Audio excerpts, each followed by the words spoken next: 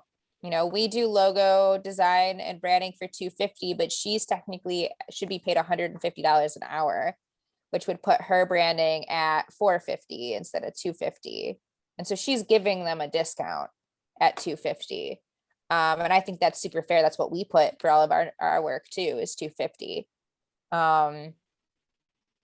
So we'll see. I mean, if they can't pay, then they're going to have to find a friend who will sketch them a drawing sometime. You know, that's kind of what I see happening. I also want to be able to find grants for people like that. Like, and I know Kimberly wants to help with that. It's just we've got to get there first, right? Like, I've got to figure out what I'm doing and get our consultants their jobs before I can go find random ass people grants, correct?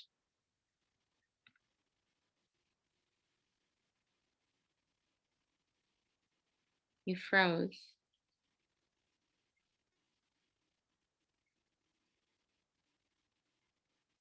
Charla? Oh, you're unfroze now. You're frozen. To Leap and be like, listen, I have 20 of your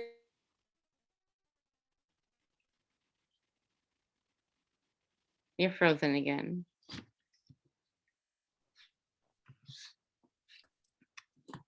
Oh, you're back. Is this better? Can you hear me? Yes, I can hear you now. Oh, it's just mine after. But Kimberly needs to go to Leap and be like, listen, there's 20 of your contestants for your one and all program who all need logo and branding, but can't afford it. These startups are going to get stuck and trapped and not be able to move forward without a brand. Why don't you propose a grant to OT where we will help any and all of the contestants do their branding and logo for an X.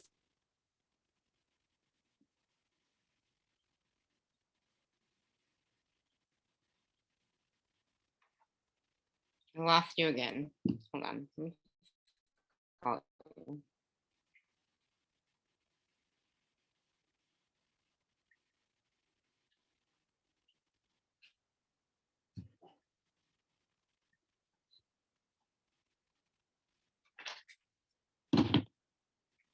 Price. Participants. I keep losing you. I'm just going to call you. Okay.